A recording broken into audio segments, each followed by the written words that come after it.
They were called climbing boys, but they rarely climbed out of the darkness. Tiny bodies, scraped shoulders, voices swallowed by coal dust, and yet they kept the wealthy homes of Britain warm. No one remembers their names. No one kept their photographs. But under the grand chimneys of London, York, Liverpool, Bath, there was once the sound of children crawling through narrow brick tunnels, unseen, unacknowledged, and almost never rescued. Their story is older than photography, quieter than church bells, and colder than the fog around the Thames. In the late 18th and early 19th centuries, when Britain's streets smelled of coal smoke and steamed horse breath, the Industrial Revolution had already begun reshaping everything. Factories, cities, daily routines, even the warmth inside households. Fireplaces were no longer simple hearths. Chimneys grew taller, narrower, and more complex, especially in cities where architects stacked fireplaces one above another in multi-story houses. Brick passages bent at awkward angles. Soot accumulated quickly. Without constant cleaning, fires could erupt, swallowing entire homes in minutes. People feared these fires more than thieves. That fear became an opportunity, and it was children who would be forced to crawl into the solution. Some of the earliest documented cases of British children used as chimney climbers appear in the 1770s, described in local reports from Westminster. Master sweepers, who owned small chimney cleaning businesses, discovered that adults couldn't fit through the new narrow flues. A child's shoulders were thinner, their bones softer, their bodies more adaptable. Boys, sometimes as young as 5, were purchased from orphanages, traded from poor families, or handed over by parishes that claimed to be helping them. The master would feed them, shelter them, and train them. That word train was how society softened cruelty. Records show contracts signed with ink on rough paper, where a child's fate was agreed for 7 years or more. In exchange, the parish paid the master a small fee, and the master promised to make the boy a worker. But in the dusty corners of those documents, the true cost was hidden. The moment a child entered the trade, he belonged more to the chimney than to the world above it. Imagine a narrow flue, no wider than a human skull, twisting upward in the hidden walls of a townhouse in Mayfair or Manchester. The fireplace cool to the touch, but still smelling faintly of recent flames. A master stands nearby, holding a brush too large for the shaft. He doesn't use it. He cannot. Instead, he tells the child to strip to a simple cloth garment because clothes would snag against the bricks. The child must climb using elbows, knees, and the pressure of his spine against the rough walls. He pushes upward, scraping soot loose with his own body. The darkness becomes a tool, and the body becomes a broom. Historians note that soot clung like oil, drying into a bitter taste on the tongue. Inside the flue, the air changed. Breathing became difficult. Coughing was forbidden. If the child panicked and slid down too quickly, his skin could tear on projecting edges. If he froze in fear or pain, there was no room to turn around. Master sweepers shouted from below, urging them to move faster, to push higher. Some reports speak of scraping sounds echoing through brick. Children told to work with your knees, as if their small bodies were just another part of the chimney's mechanism. Many boys came from workhouses, but not all. A surprising number were sold by desperate parents. One 1822 parish record from Birmingham quietly mentions a mother who left 2 sons in exchange for bread support with no further explanation. Children were seen as resources, not individuals. And the paradox of the era lies in the fact that the families whose chimneys were cleaned often expressed pity for the poor while benefiting from the unseen labor inside their walls. The most unsettling detail may be this. People heard sounds coming from chimneys regularly. Scratching, shifting, a muffled cough. Yet the noise seemed normal, expected. This was simply how the system worked. And as long as warmth filled the rooms, London's drawing rooms remained quiet, calm, and politely ignorant. But there was something even more disturbing waiting in the archives. something historians unearthed many years later. A detail that would change how we view the entire industry and the boys trapped within it. The disturbing revelation lay not in the work itself, but in how calculated the system became.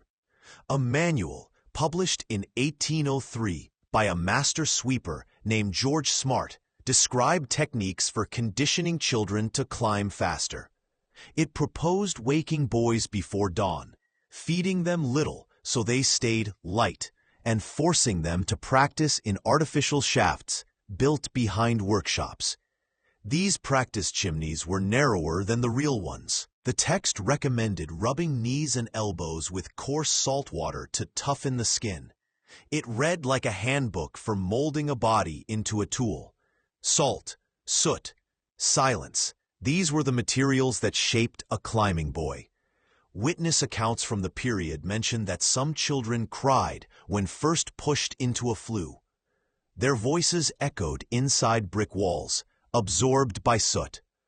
Masters shouted commands upward while the boys' feet scraped against the sides, searching for friction. In London, in Leeds, in Bristol, the routine became so common that it no longer shocked anyone. And when a child became stuck, no one called for authorities. Instead, a listed method in Smart's manual recommended lighting straw at the base of a chimney to encourage upward movement. A flame used not for warmth, but as persuasion. The soot that coated their lungs and skin was not merely dirt, it poisoned them over time. Physicians of the era began seeing a strange disease. Patches of irritated, sometimes ulcerous skin on the scrotum of young sweeps. It was first recorded by surgeon Percival Pott in 1775, arguably the first known occupational cancer.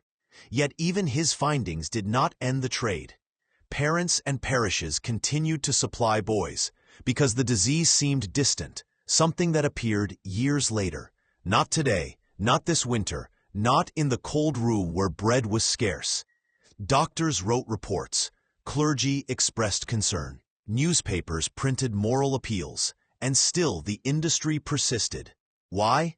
Because wealth required warmth, and warmth required children who could climb where adults could not. But not all boys remained anonymous. History preserved a few names, usually because tragedy happened. One of the most haunting cases appears in an 1813 coroner's report from Cambridge. A boy named Valentine Gray died inside a flue after becoming stuck. The chimney had a bend too tight. He wedged in place, unable to move forward or backward. The report describes how his cries weakened, how workers tried pulling him out by the feet, how brick dust fell like snowfall each time they tugged. When they finally removed him, hours later, the soot on his face was so thick it looked like a mask. He was 12. Gray's death caused brief outrage, inspiring pamphlets and speeches. But outrage without power is only noise. Laws were proposed, debated, delayed, rewritten. Meanwhile, work continued. As factories expanded, cities grew denser, houses multiplied, chimneys branched like veins through brick. Even small villages with modest homes began hiring climbing boys because the wealthy imitated urban fashion, building taller, more intricate fireplaces. Everywhere warmth was desired, narrow chimneys followed, and wherever narrow chimneys existed, tiny bodies were needed to clean them. Some children were apprenticed for 7 years and survived, eventually becoming master sweepers themselves. But those who rose to adulthood often spoke little of the trade. The silence was not only trauma. It was fear, the unspoken understanding that if they complained, they might lose the only skill they possessed. A grown chimney sweep who could not afford equipment was useless. Tools were expensive. Brushes, rods, scrapers, iron, wood, and bristles cost money. Many former climbing boys ended up pushing younger children into the same tunnels that once trapped them. They did not see cruelty. They saw survival.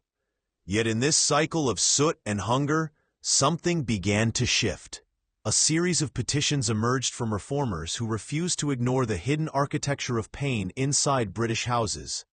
And behind their efforts, historians later discovered, stood a surprising figure whose influence reached unexpectedly far into Parliament and the public conscience.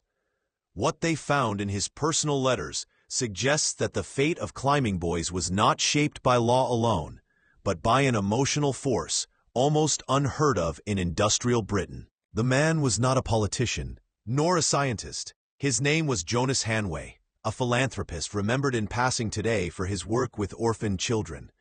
Yet his correspondence reveals something deeper. In letters sent to magistrates, bishops, and members of Parliament between 1785 and 1789, Hanway described chimney boys not as laborers, but as children condemned to night before they have known daylight. He wrote of limbs bent unnaturally by narrow walls, of lungs filled with soot before they ever tasted adulthood. His language was vivid, emotional, uncomfortably direct, and because he was not a businessman, not seeking reform for profit, his petitions drew attention. One letter, found in a private archive decades later, paints an image rarely discussed in public: children sleeping by hearthstones after work, because soot fell from their hair and clothes, like black snow. Hanway claimed that many masters refused to let them use beds, insisting they rest near the warmth they have earned for others. Whether every detail was accurate or intentionally provocative, it forced society to see the invisible workers who warmed their homes. His words inspired campaigns, pamphlets, moral appeals. Society began to shift.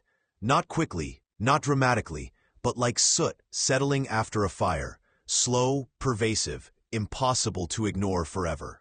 Reformers spoke in churches, persuading families to oppose the practice.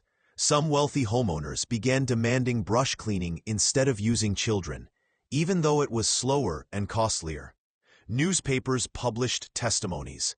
Writers criticized polite society for building comfort on crawling bones.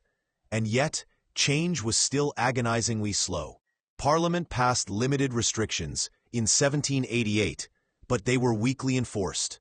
Boys continued climbing. More petitions followed. It took nearly 50 more years before a meaningful law emerged, the 1840 Act for the Regulation of Chimney Sweepers. Even then, it lacked power. Underage climbing persisted in secret. Families and tradesmen simply lied about ages, hid apprentices, paid inspectors to look the other way. In London alone, covert use of climbing boys continued well into the 1860s. It was an open secret, illegal, but tolerated. As long as the chimneys remained clean and the houses warm. Real change came not from morality, but invention. Around the mid-19th century, efficient mechanical chimney brushes finally became cheaper and more adaptable. Iron rods could bend through awkward angles, and bristles could scrape as children once did. Technology accomplished what sympathy struggled to enforce. The industry no longer needed small bodies, and when society no longer needed them, it finally allowed itself to care. Gradually, the crawling sounds inside chimneys disappeared. Soot no longer echoed with scratching hands and muffled breathing. By the late Victorian era, climbing boys were not just gone, they were nearly forgotten. No statues, no memorials, no public mourning. The nation simply moved forward, warmed by coal and progress, without looking back. Today, in some old buildings, there are still narrow flues sealed behind plaster, untouched since the 19th century. Some restorers have opened them and found scraps of cloth, fragments of wooden climbing tools, even soot impressions where knees or shoulders pressed repeatedly against brick. Silent evidence of bodies used as instruments. The walls remember what people chose not to. The tragedy of the climbing boys is not only that they suffered, but that their suffering was normalized. It warmed parlors, cooked meals, heated bedrooms, and lulled families to sleep beside quiet fireplaces. Their labor was invisible because it hid in the dark, and society is easily comforted by what it does not have to see. As we turn our minds back to those forgotten chimneys, we are reminded that progress often borrows its light from someone else's shadow. And history, when examined closely, asks us quiet questions. Who do we not see today? Whose work keeps our world warm without our notice? If stories like this matter to you, if remembering forgotten lives feels important, you are welcome to stay with this channel. Subscribe if you wish to keep exploring unseen corners of Britain's past, and share your thoughts below.